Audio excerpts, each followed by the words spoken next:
Start. Hey, good evening. My name is Paul Spiteri, and I'm here as part of the FarmerCon contingent and also representing Meteor House. And I'd just like to start by saying thank you to PulpFest for having us here again. I think this is our fourth year, and it's always great fun. I mean, I've come all the way from England, so something must be done right. I'm here as moderator on a panel entitled The Farmerian Vision, Pulp Meets Science Fiction. I will come to that. I've got a couple of announcements I'd quite like to make on behalf of, particularly of Meteor House, just of some forthcoming things that we've got happening. Firstly, very pleased to announce a new book called Airship Hunters by Jim Beard and Dwayne Spurlock.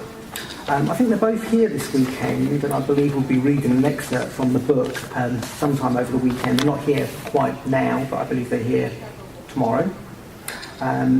Both prominent writers in the field and probably known to people here. Very excited to be publishing this book. We haven't quite got a publication date, but please keep an eye out on the Meteor House website, and as soon as we've got a date, we'll announce it there and give you more details.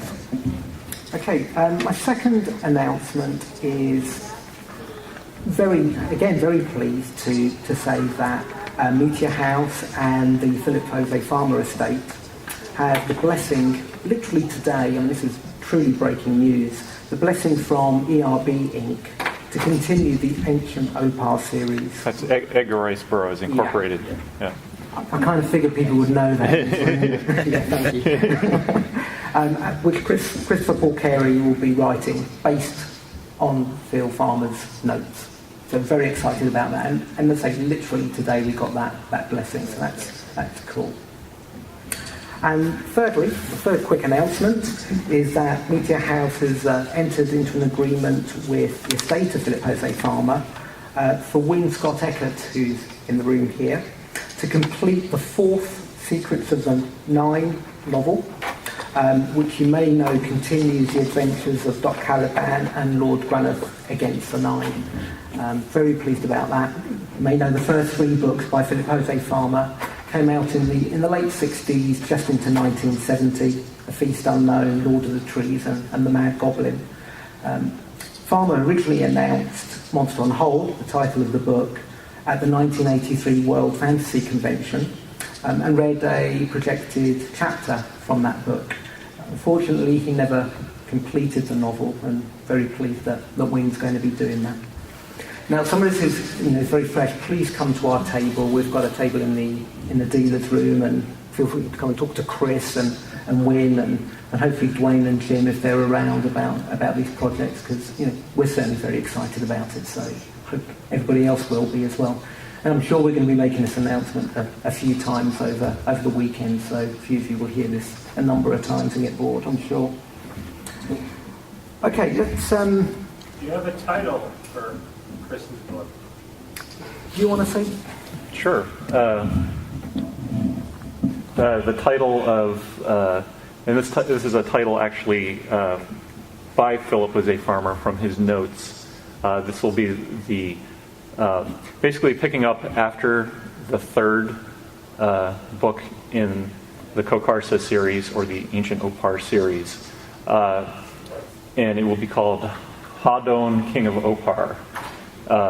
It's a lot of people pronounce it Hayden or however people pronounce it. So Phil pronounced it Hadon. That was the Kokarsan language pronunciation. But super excited about that. And it's actually going to be two novellas, standalone novellas that will be coming out. That will basically form one narrative that will be about the length of a novel. It will be the length of a novel. And the second one will be called Blood of the Ancient Opar. So, excellent. Very excited to get ERB Inc.'s blessing on that. Yeah, I think we all are. Yeah. Okay, to the panel. We've got some slides up, and I guess we'd hope to be on some kind of loop, and there will be some cosmic entity that would make sure that when we talked about things, it would match up with what's on the screen. And I guess that cosmic entity has let us down right off the bat. We'll try and flick through, and maybe when we start talking about things, we'll try and fast forward through to that. Okay, a little bit about me. As I said, my name is Paul Spiteri. Been reading Farmer for a long time. I've edited a number of Phil Farmer projects, including Pearls from Peoria and editions of Farmer File. And I co-wrote a short story with Phil Farmer called Getting Ready to Write that appeared in Farmer File some while back. With me I have Christopher Paul Carey, co-author with Farmer of The Song of Kwasin and author of Exiles of Co, which premiered here in 2012, a couple of years ago. He was also the co-editor with Win Scott Eckert of Titan's Tales of the Wold Newton Universe, which I'm hoping some of you may recognise. We're also honoured to have Jason Aiken. Now, if you thought I travelled far, Jason's come all the way from Mars. Now, Mars, Pennsylvania, admittedly, but let's not before that. Jason discovered Farmer and Pulp in 2009. He's the host and producer of the well-respected and well-known PulpCrazy.com videocast that I'm sure some of you will come across. Okay, so I'd like to start by asking each of you guys, if you came to Farmer via science fiction or the pulps, and what was your first experience of that confluence of ideas? Chris, do you want to start us off? Sure. When I was 12 years old, that's really when I discovered Edgar Rice Burroughs. I had flirted with Edgar Rice Burroughs before, like watching like the movie At the Earth's Core, and I got that when I was like in second grade. I got the movie version of that, but I never finished the book. It wasn't until I was 12 years old that I got A Princess of Mars, and then it was just all over. I just devoured Burroughs. Within a period of 3 years, I got everything that was then in print, so I was in the midst of reading Edgar Rice Burroughs and buying the Tarzan books. I was probably about halfway through the Tarzan books when I discovered Tarzan Alive and Hadon of Ancient Opar on the bookshelf. And I just had to get them because I was just so obsessed with Burroughs at the time. And so I had those, and then I ran across The Maker of Universes. So I didn't actually read Tarzan Alive because I was still reading the Tarzan series at the time, and I didn't want to have spoilers. So I actually read up to where I had read in the Tarzan series and stopped, and waited till I finished the Tarzan series to actually go back and read that. Tarzan Alive is the biography of Lord Greystoke by Philippa J. Farmer. But I did find another book on the shelf, a third one, which I bought right around the same time, The Maker of Universes, which is the first in Farmer's World of Tears series. This is a series about pocket universes, and a particular pocket universe called the World of Tears, which is shaped like the Tower of Babel, basically, a tiered world. It struck me right away when I read these that they were written very much in the spirit of Edgar Rice Burroughs, a little bit more modern, realistic, gritty take, but still had that same fast-paced action and a lot of like serious science fiction in the books. So I started reading Burroughs and Farmer concurrently. So that was an interesting experience. The worlds kind of meshed together. I mean, Burroughs had created his own interconnected world, and then Farmer was creating an expanded version of that went out to other authors, H. Rider Haggard, and a gazillion other authors. If you read the Tarzan Alive and the appendices there, he connects it with the whole genealogy of pulp characters. So I came in really from. And am I right in thinking that Phil was one of the first people to start talking about pocket universes? I think maybe didn't invent the phrase, but the SF element came in via. Yes, yeah. It was certainly the first series I had read about pocket universes and things like that. So yeah, I came in basically through the pulps, through Edgar Rice Burroughs, into a very science fiction story because I knew that he was into Burroughs, and that softened me up to him. Right. And then I read his, one of his own series that actually has some direct Edgar Rice Burroughs references in that, and perhaps we'll talk about that later. I think Jason might want to say some words about that. Sure, Jason. So do you want to kind of go through the same question, just how you kind of came to, whether through the pulps or science fiction?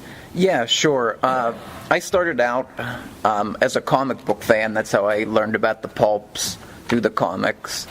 And the pulps led me to Philip Jose Farmer.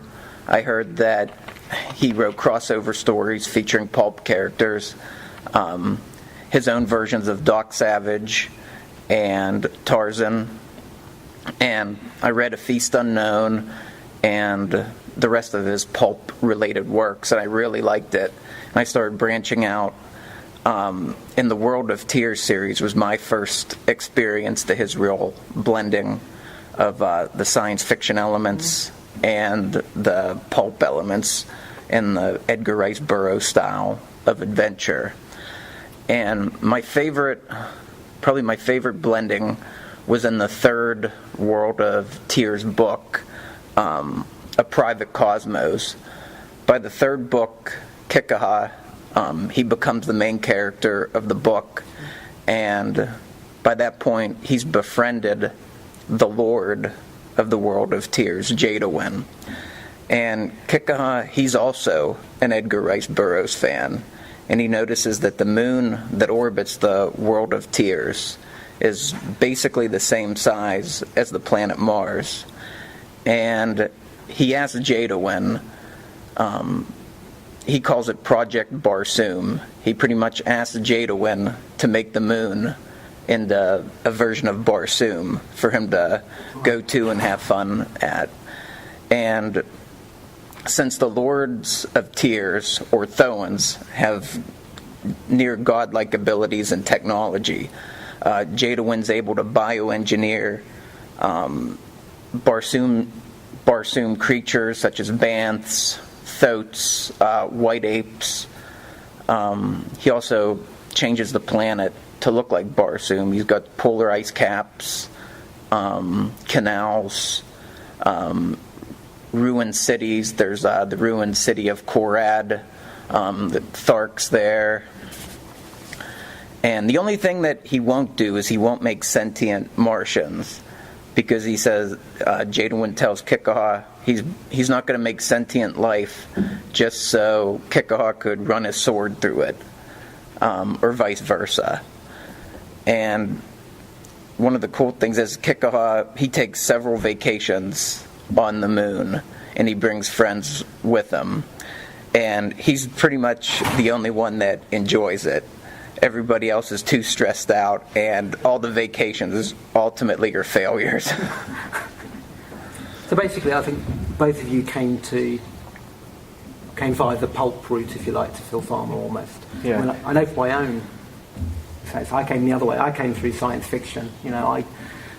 Back when I started reading Phil Farmer, there was very little in the UK that I could find, and certainly it was more the science fiction. I think my first awakening to the pulp aspects was probably through my favourite Phil Farmer book, which is Time's Last Gift. And for those of you who've read it, it's immortality story and time travel. I mean, who could ask for more from a science fiction story?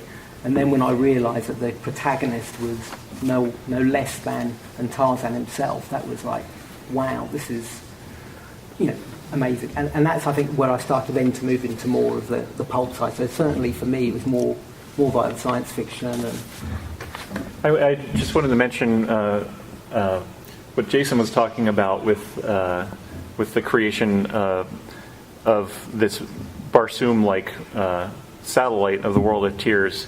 What Phil did was Burroughs had more of like a fantasy, very soft take on science fiction. His science didn't really work right. He had the ninth ray and all that. It was just pretty much just flavor. But Phil was very interested in science and anthropology, and he read Scientific American voraciously, and when he talks about how this world was designed, from what I remember, and I haven't read this book. Well, I guess I read it not too long ago, but there are problems with creating some of these, and so some of the creations, from what I remember, don't quite turn out right because Phil was trying to do it actually how it would work if you bioengineered a certain creature. Right. It couldn't exactly match what Burroughs had created because he was using real science. So Phil was very much using more hard science in his work, more of a modern science fictional take on Burroughs.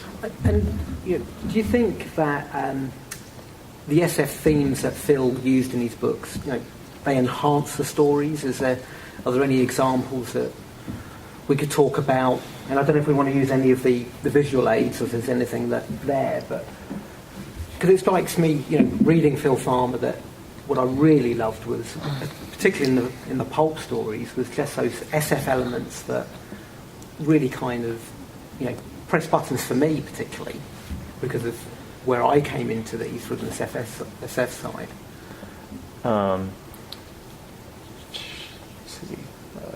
And I'm thinking of just some of the gadgets that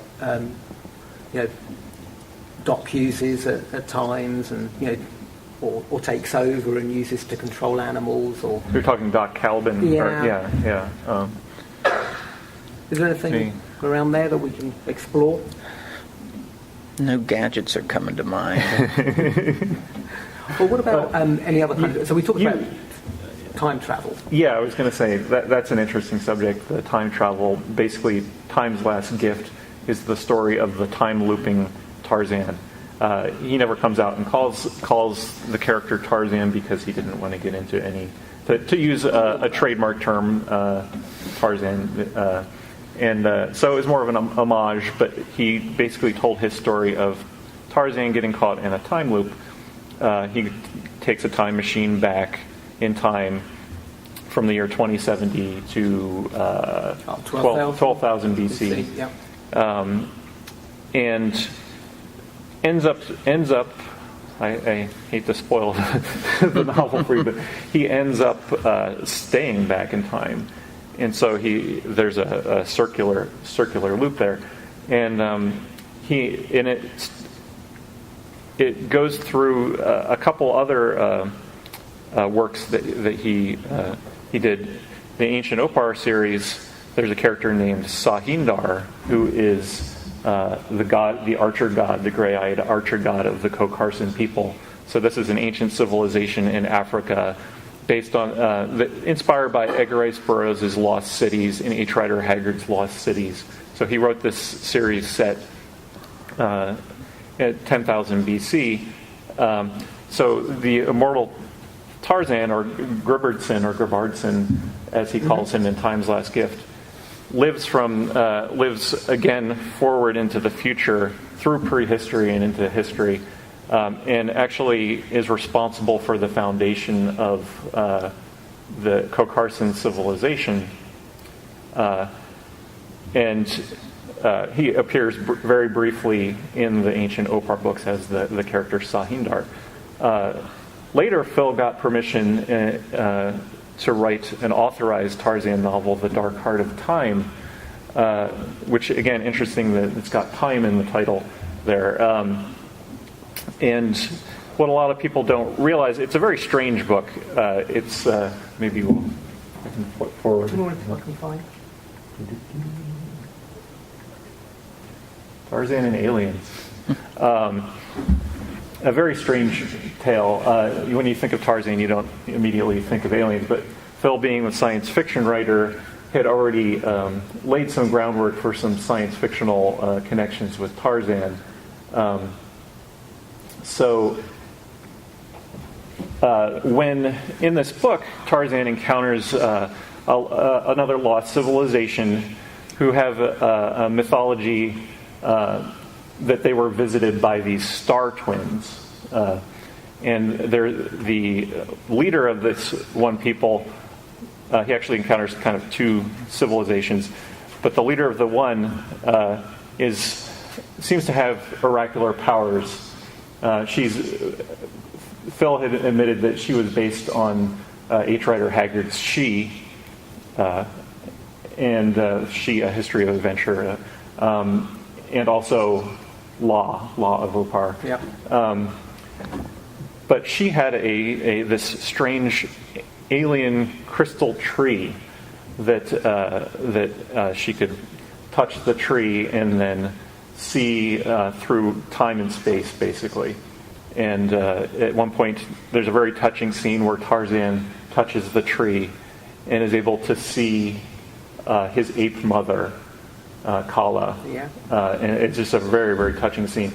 But it's a strange, like, when I first read it, it was hard to wrap my mind around it. But there's one scene where he's talking to Rahmana, this woman, and she pretty much in so many words says that he is different from everyone else. And I don't want to spoil the book, yeah. but pretty much comes out and explains the story of Time's Last Gift. There's something about him because he has time looped that disrupts the crystal tree. There's a thing in a dark heart in the center of the tree that beats and pulses. And is it time that it seems to be time. He Yeah. was indicating that the pulsing of it is like the ticking of time. And knowing Phil, obviously there is that SF element, but am I right in thinking that from the pulp side, he particularly placed the Dark Heart of Time in a particular chronology of the Tarzan stories and picks up on a particular event that is unresolved in. It's set between Tarzan the Untamed and Tarzan the Terrible. And Tarzan the Untamed, Tarzan comes across. He's crossing a desert and comes across the skeleton of a Spaniard, an ancient Spaniard who had died in the desert. And on him he had a map, and this map leads him to this place, basically where the Dark Heart of Time is, and had a lot of strange names on the map that you find out in Phil's book. So it was both a prequel and a sequel at the same time. It just fit right into the chronology, and he had worked out the chronology in Tarzan Alive. At the back of the book, he has a chronology of the Tarzan stories, and he has. In there, he mentions the Spaniard. This is back in when that came out, when you can tell it's 1972. And so he didn't write The Dark Heart of Time until 1990. It didn't come out until 1999. So all along, he wanted to write this adventure about the Spaniard who was found with that map. So he was always percolating. I know he always wanted to write a real, if you like, an authorized translation. Yeah. Cool. So there are also other science fictional elements. The idea of the crystal tree comes from a book called Iron Castle, which was originally written by a French author back in the 1920s, J.H. Rosny, the elder. And there were two Rosnys, actually, the elder and the younger. And what Phil did right around the time he was working on the Ancient Opar books, came out with a book from Daw Books that was a retelling, a translation and retelling of Iron Castle. And what he did was he slipped in new material into the translation, a lot of pulp references in it. So reference to Doc Savage's father, exploring South America, and so at the end there's a very curious chapter, which I later learned after having a new translation came out of Iron Castle that was the pure Rosny text, and so now we can compare in English the pure Rosny text with the Farmer text, and we can see, he inserted this here.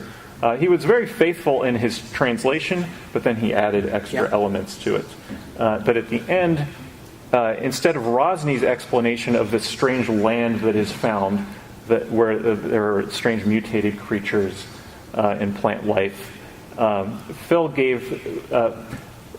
Rosny kind of gave a more of a biological evolution. He was playing with evolution, Darwinism, and things like that. But Phil tacked on an extra chapter that gives a very science-fictional, extraterrestrial explanation for this strange jungle that is found, this area of jungle, and strange creatures in it. And there's a being that appears to be made out of crystal, a star-shaped being. And it's the ends of the stars actually like jut down into the ground and seem to grow out like roots, just like the crystal tree described in The Dark Heart of Time. And a lot of people, Iron Castle's kind of an obscure farmer book. A lot of even hardcore farmer fans have never read it. It wasn't a very popular book. It came out, Dahl was putting out like a gazillion books at the time. People were focusing more on like Phil's ancient Opar books during that period, and so I don't think a lot of people made the connection. I mean, it took me several years of like rereading The Dark Heart of Time and rereading a lot of other books before I realized that there was a connection between the two. And not to harp on The Dark Heart of Time, but Jason and I have been both doing a simultaneous reread of the book, and this is kind of a weird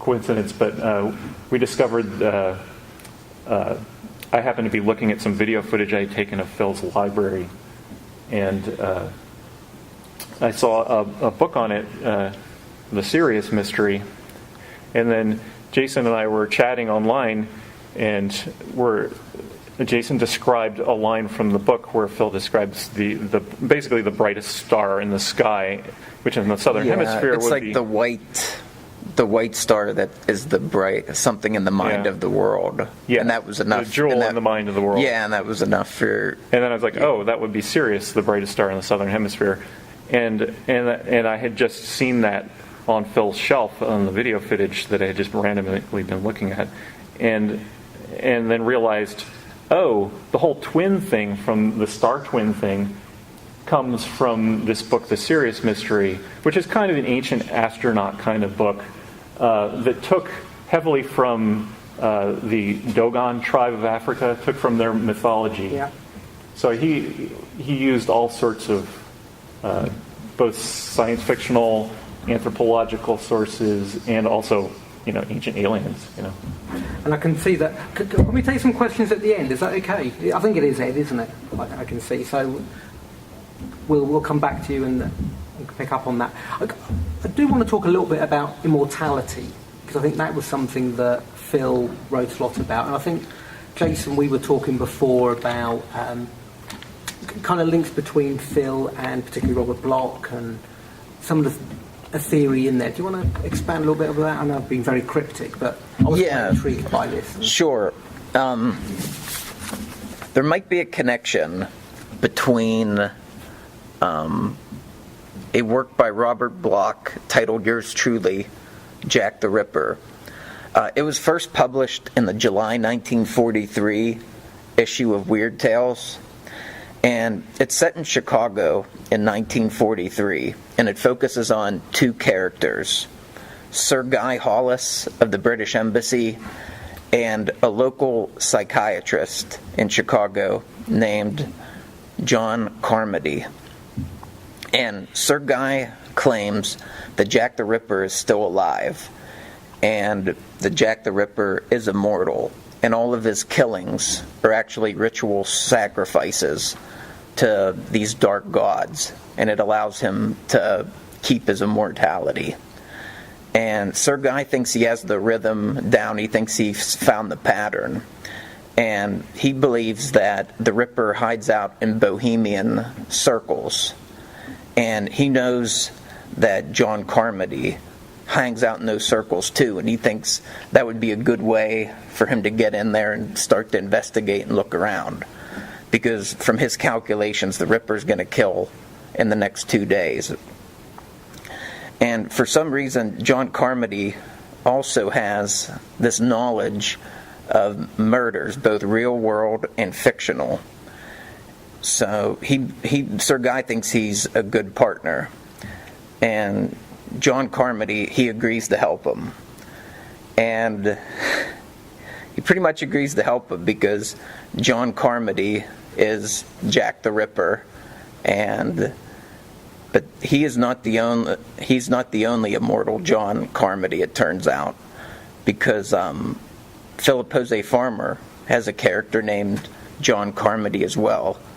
And I'll let Paul or Chris explain him, since they've both written stories featuring that character. Well, I think even before doing that, it's very interesting to me, because I'd heard of that theory. I've not read the Robert Bloch story myself. And I know that Robert Bloch and Phil Farmer and their respective wives were very good friends. So to me, it makes sense that they might have colluded together and perhaps put something in there that has some continuity with that character. And it's intriguing to think that, maybe there's an immortal Jack the Ripper, John Carmody character that has lived from, the 19th century or whenever that started, and possibly is reincarnated, but in a new character, as John Carmody in Night of Light and the subsequent stories. And it's interesting to see John Carmody as he develops from a ne'er-do-well, basically, a criminal with all that background that entails, and after his experiences on Dante's Joy, turns to religion, becomes a priest, a lay brother first, then a priest, and personally I've just written a story that's featured in World 4, where he even goes further and becomes a bishop, which Phil kind of hinted at in some of his later stories, that's where John Carmody would end up. And again, it was just talking earlier, just to hear that theory was certainly very interesting. Yeah, Robert Bloch also wrote a Star Trek episode called Wolf in the Fold, that was about an immortal Jack the Ripper being that was transferring from body to body. Obviously made it to the 23rd century in Star Trek, so there's another connection.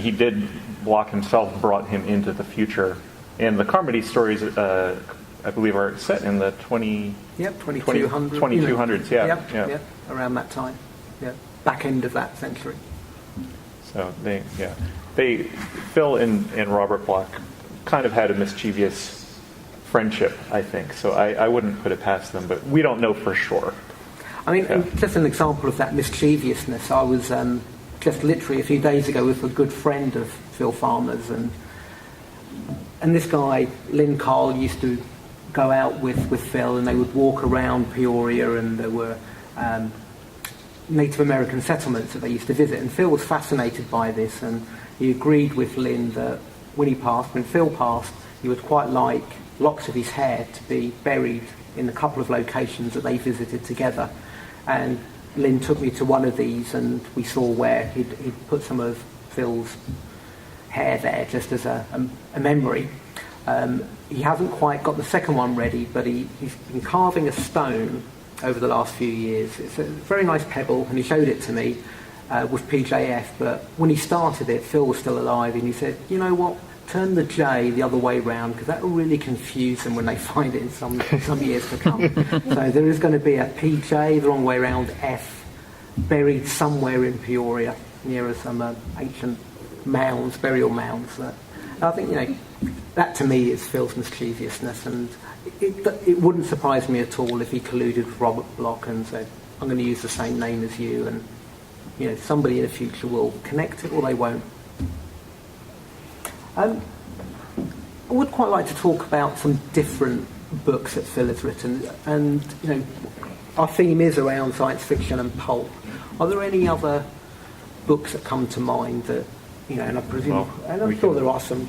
We can flip through these. And, we can talk about that. Rick talked a bit about Great Heart Silver.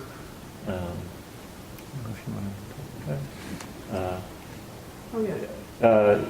Phil, in 1982, came out with a book, Barnstormer in Oz, which was his science fictional take on Oz, which did include some pulp references. So he once again took L. Frank Baum's Oz and gave a very realistic interpretation. How would this really work with science? How would the magic of Oz work? How would the ethnology of Oz work? And he slipped in some references here we have up here. There's a character named Sharts, the Shirtless, who is basically based on Doc Savage, and people called the Nataway, which is a play on a slightly different misspelling from Chester's Kyoga stories that were published in the Pulps and Blue Book, and also included a couple characters, the boy scientists from Roy Rockwood's Great Marvel series. So didn't know about that one until we found a recorded interview, an extended interview, Will Murray's interview in Starlog. Will was kind enough to give us the full uncut interview. In that, Phil reveals that those were those characters from Roy Rockwood. I remember being fascinated by Phil's explanation of the Tin Man and how he became the Tin Man. And it was a gradual thing. First it was one limb, and then another limb, and then gradually there was more tin than there was man. And it was just an interesting little concept. Okay, what else? We've got. We talked a little bit about this at last year's PulpFest, Escape from Loki. Phil, I believe, anyway, left a science fictional backstory, kind of a meta story that connects with his other log of Phileas Fogg, and also the Sherlock Holmes canon. Doc comes across a worm unknown to science, which is a phrase right out of Arthur Conan Doyle's Sherlock Holmes stories, an unsolved case by Holmes, which Phil also wrote a short story about called Problem of the Sore Bridge, which was a pastiche featuring A.J. Raffles, the amateur cracksman. Yeah. And in that, Raffles encounters, he's kind of racing ahead of Sherlock Holmes to solve this story, this mystery about the worm unknown to science that's discovered. And it turns out that the worm is actually kind of a chrysalis of a shape-shifting alien. And I believe what Phil was getting at was there are reasons to believe, I won't go into big details, but that it connects with the other log of Phileas Fogg. There was a secret society in that of warring aliens, two secret societies basically of warring aliens in the other log of Phileas Fogg, and they communicated with one another by playing whist, the card game whist. And there's a very interesting scene in Escape from Loki where you find out that certain people in Camp Loki, this prison camp where Doc Savage was imprisoned in World War I, who were playing bridge, which was evolved from the game of whist. Yeah, absolutely. And there are certain key indications in there that was actually one of these extraterrestrial secret societies communicating, sending coded messages to one another. And you tie that in with the worm unknown to science, and you have this strange science fictional backstory. Of course, you also have the immortality thing. The evil Baron von Hessel, who runs Camp Loki, claims to have an immortality elixir, or to have had it, and he's trying to recreate it. Well, I must admit, other log of Phileas Fogg is one of my favourites, because I think Phil hints very cleverly and sometimes a bit blatantly that he is Phileas Fogg, and even some of the artwork is obviously Phil when there's drawings of Phileas Fogg, and good fun. Oh, well, of course, Phil created the Wold Newton family, which is a genealogy of pulp heroes and villains and other literary characters, but very focused on pulp characters. There's Win Scott Eckert edited Myths for the Modern Age, which was a volume of creative mythography, kind of somewhere in between fiction and nonfiction essays that explored the genealogy and the expanded universe of interconnected crossovers between pulp characters and other literary characters. And then the Tales of the Wold Newton Universe, which Wynn and I recently edited for Titan Books, which includes the bulk of Phil's Wold Newton short fiction, plus some expanded universe fiction by post-Farmerian authors, if you want to call them that. And we do have some of the Titan books out on the Meteor House table, if anybody's interested in including that volume. The science fictional element there is that a meteor crashed in the hamlet of Wold Newton in 1795, irradiating the passengers that were coming by in coaches. Was it how many coaches win? Two coaches, and there were a number of pregnant women in those coaches, and their offspring benefited from the mutation from this radiation, and became various whole generations of pulp heroes and villains, and it's a very ingenious take. So again, combining, that's kind of like the ultimate Farmerian combining of science fiction with the pulps, you know. Absolutely. Yeah. So, okay, have we kind of come to the end of that? Yeah. I just wonder if we can, just one final question to each of you, and then we'll throw it out for some questions. Just, do you have a favourite Phil Farmer pulp science fiction book? I know we've talked about The World of Tears, we've covered quite a few of the books, but, and even if it's repeating something we said, or something that you could recommend to people to read that would kind of blend that and give them a good flavour of it. I mean, like, I thought if you're just getting into Farmer for the first time, I thought Maker of Universes is a great entry point. There aren't any direct Burroughs references in that book, but it certainly has the flavor and the feel and the action. And you've got a character who starts in the mundane world and moves into this fantastical world, a la John Carter starting on Earth and being transported to Barsoom. It's a very solid book. Cool. Jason, do you have a favourite? Yeah, the Tarzan, the Dark Heart of Time. It's a little harder to find, but it's a great Tarzan story. It's very fast-paced, a lot of action, a lot of bizarre elements for a Tarzan story are present. It's a lot of fun. One that's more readily available, like a good one to start out with. There's a lot in the Tales of the Wold Newton Universe book. The Raffles stories that Chris mentioned there and there. There's a cool story called Skinburn that has Kent Lane in it, who may or may not be the illegitimate son of the Shadow and Margot Lane.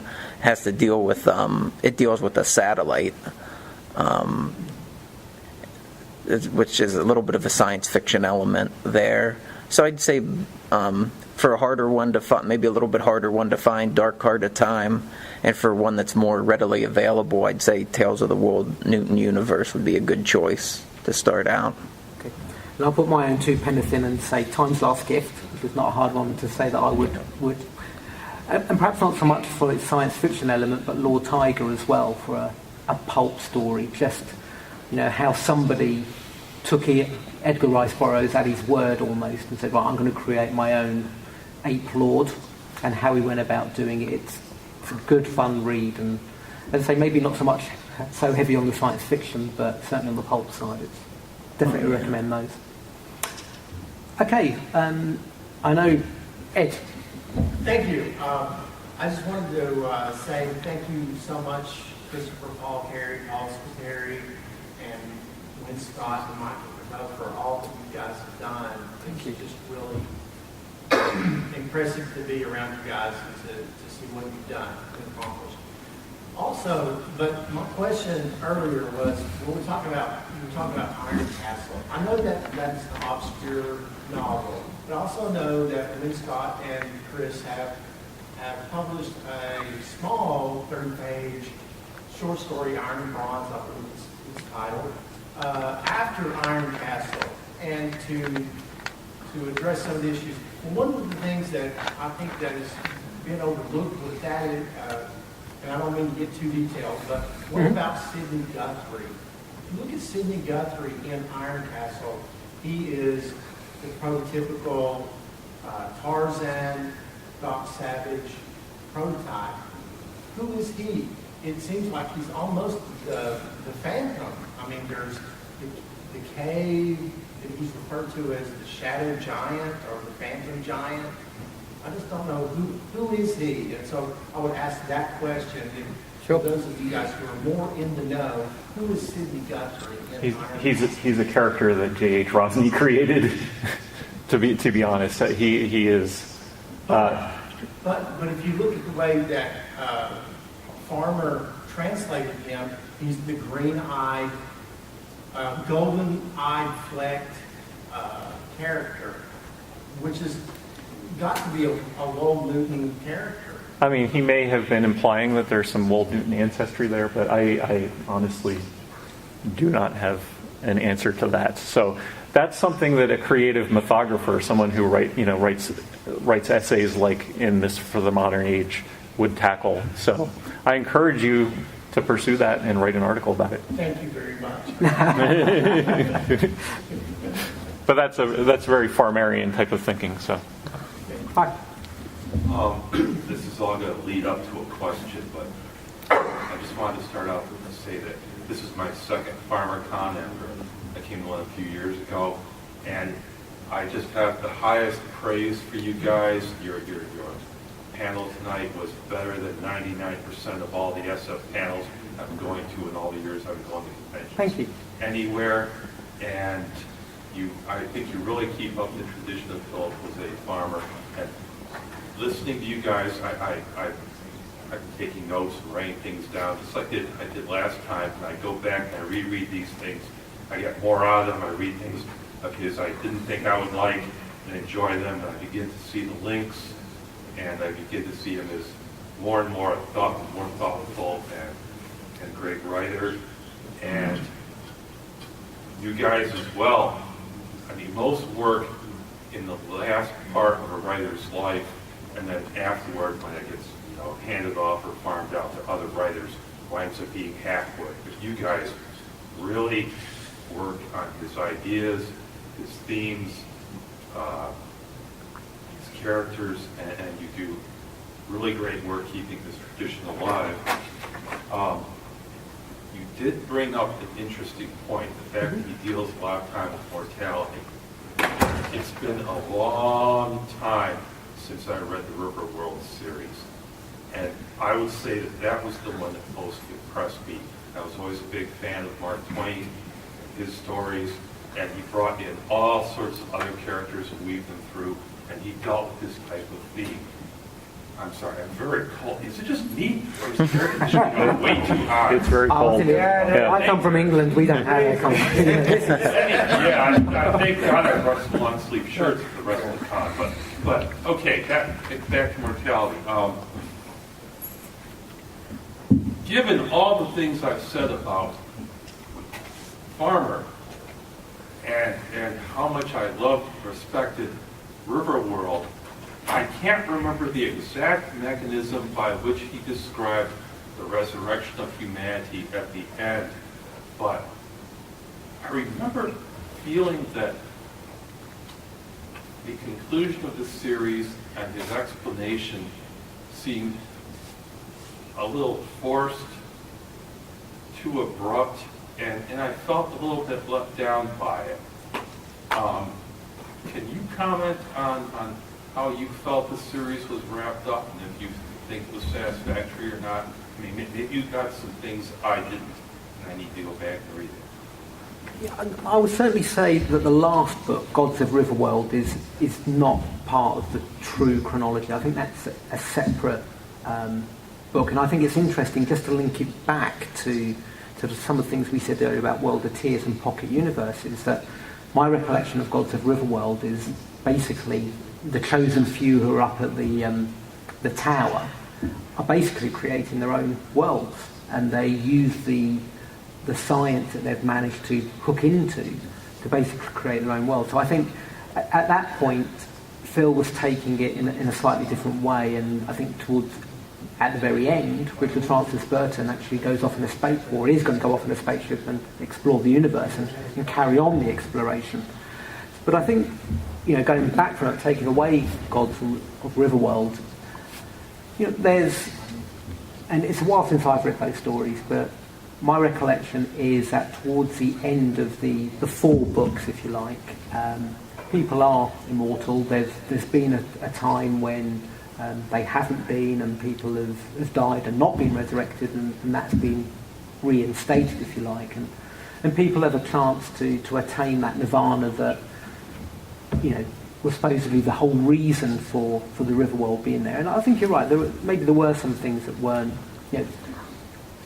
It's almost as if there was false leads all the way through that series. So, have people gone on? No, they haven't. And so, I think Riverworld was all. It's about obviously the main symbol in it is the river, and I believe it's all about the journey, and leaving the series off with Sir Richard Burton about to go off into space and to try to find the ethicals, the aliens who have created this grand experiment. I personally loved that, because I kind of love open-ended endings like that, and I thought it was symbolic of the whole series itself. And I think it was, if you've read any Richard Francis Burton books himself, that's what he would have done. He would have found somewhere new to explore.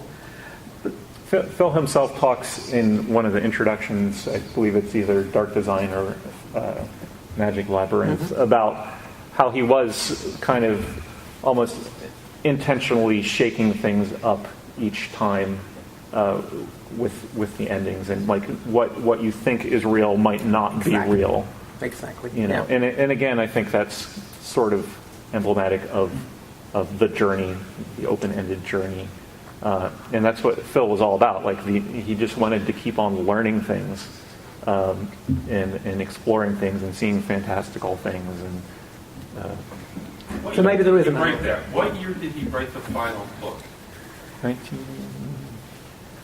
I can't recall now. Gods of Riverworld, I believe, came out in 1983. Do you know? I was going to say early 80s. Yeah. Now he continued to write about Riverworld in short fiction. He wrote 2 novellas and a short story. And his final Riverworld story was called Coda, and it was published in a what do you call that? A shared world anthology where other people were writing Riverworld stories. I think Coda is one of his finest short stories. So I think Riverworld actually goes out on a really strong note. In that. So Coda actually ends it, not Gods of Riverworld. It's kind of a parallel story about a different character. If you, the 2 novellas and that short story are all interconnected. So the books are that those stories are in our Quest to Riverworld and Tales of Riverworld. Do you guys have them? I don't think so. But you can track them down in like AbeBooks.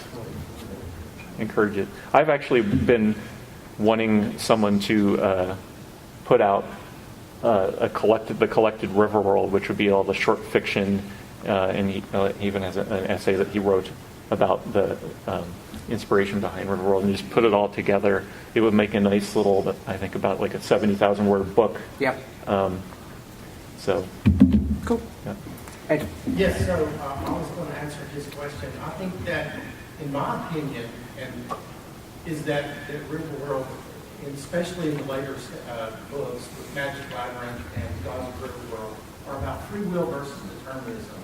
Samuel Clemens versus Richard Burton, and that's what you see. And so So, and Phil says in one of his dedications, to those who won't knuckle under. And so I think it's about free will and the triumph of free will over determinism as exemplified by Samuel Clemens in his writings, which he was very deterministic, very mechanistic in the way the world is. And I think Phil Jose Farmer said, no, I don't believe in that. I don't believe that there is a fate, that there is a determination of the way the world is, and we break that, and we make our own decisions. So I think that's why he had Richard Burton as the ultimate hero, and then he broke the tradition and went off into space to have children and carry on mankind's. Yeah, that was actually an epigraph at the beginning of Gods of Riverworld, which very much was a book about free will and determinism. I mean, there's like an entire chapter, I believe, where the characters sit around discussing free will and determinism, and that is a larger theme throughout Phil's work. So yeah, I would agree with you on that. Okay. Yeah. I'm going to wrap it up there. Thank you very much for your time and patience and sharing that with us. Please come and visit us at the Meteor House table. We'd love to talk to you more about Phil Farmer or anything connected with that. So thank you very much for your time.